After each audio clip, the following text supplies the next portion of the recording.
I want to talk about something that is actually quite tricky to talk about. And it's something that is at the very, very core, and it is, in fact, a core element of this whole movement that we are a part of. This movement of radical evolution and awakening, and just this movement towards ascension and growth, and opening up of humanity, coming into our heart space, coming into out of the fear paradigm that we have been trapping ourselves in humanity. So the missing component for me is the embodiment, but also the exploration and discussion of self-leadership and the practice of that in a very practical, tangible way. So I'm going to just break this down and tell you why parts of me feel this way.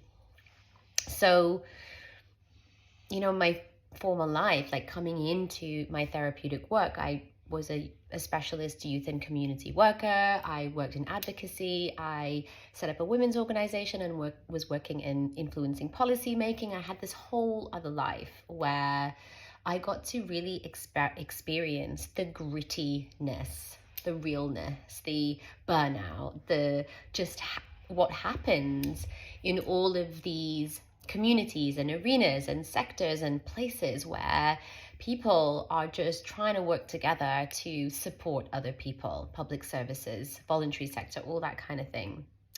And I moved away from that work because I went through my own experience of burnout, and I recognized that I needed more tools in order to be resourced and abundant, avoid burnout, to be able to protect my energy. And fundamentally, in the end, I realized that the tools that I had weren't actually sufficient for me to do the job that I was doing.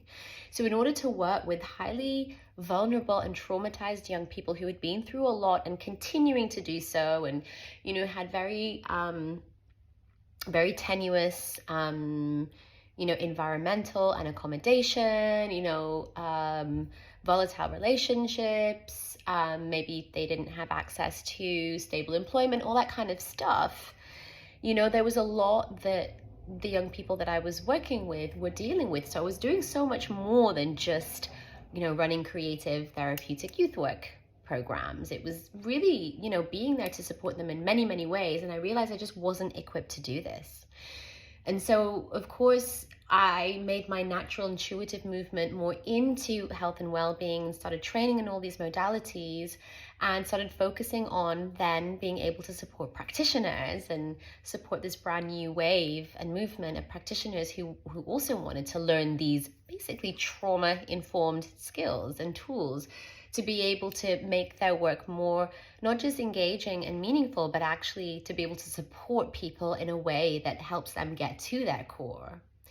Now, in making this journey and realizing this, I realized that, wow, like this sense of self-leadership was so missing from these sectors, that it was manifesting itself and creating so many problems and issues in so many different ways for ourselves and organizations, the way that in every aspect and fabric of life and institutions, at all of these different levels.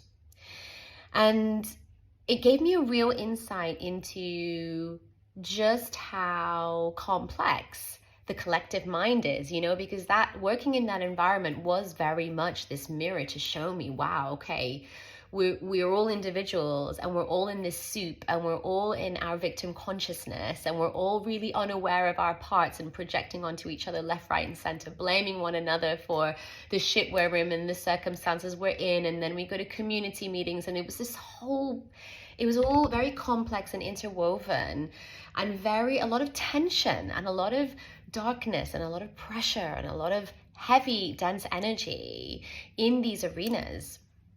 And I've come to recognize more and more now that I'm working with self-leadership in a big way, personally and professionally, just how much of an impact that missing dimension has on our ability to work effectively and avoid burnout. And then I'm looking and reflecting at what's happening in the world around us, and again, where is self-leadership? We want to ask the big questions like, where is leadership, and how is it that our leaders can make these really dodgy decisions? But the question that I'm asking is, where is the self-leadership? Where is the awareness that I am acting out from my parts rather than speaking for my parts, rather than being really aware and then, making my decision about how I'm going to be, the action I'm going to take, the reaction I'm going to have based on a more of a centered place. I recognize I've got these parts around, and so I'm going to come back to myself, and then I'm going to actually create this action from actually, renegotiating all of that. That's why self-leadership is so important. And self-leadership isn't just like this kind of new age term, this new buzzword that we can start using, because that's what's happening. It's becoming a new buzzword, self-leadership.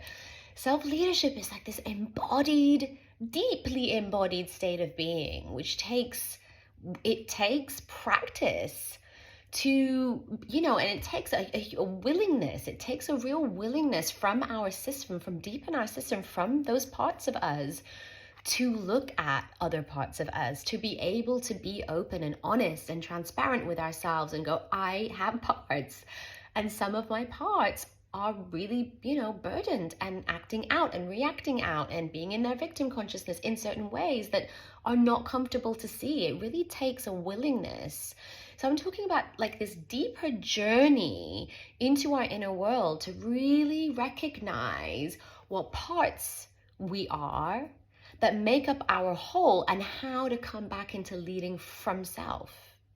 And I'm looking in the psychedelic plant medicine world. I'm doing a lot of research and, watching teachers and going on masterclasses and programs. And, for me as a facilitator myself and as a coach myself, I'm looking at this, and I've been feeling for a long while these missing dimensions of self-leadership and also energy awareness. So this is another missing dimension I'm going to be talking a lot more about. They go very, very hand in hand.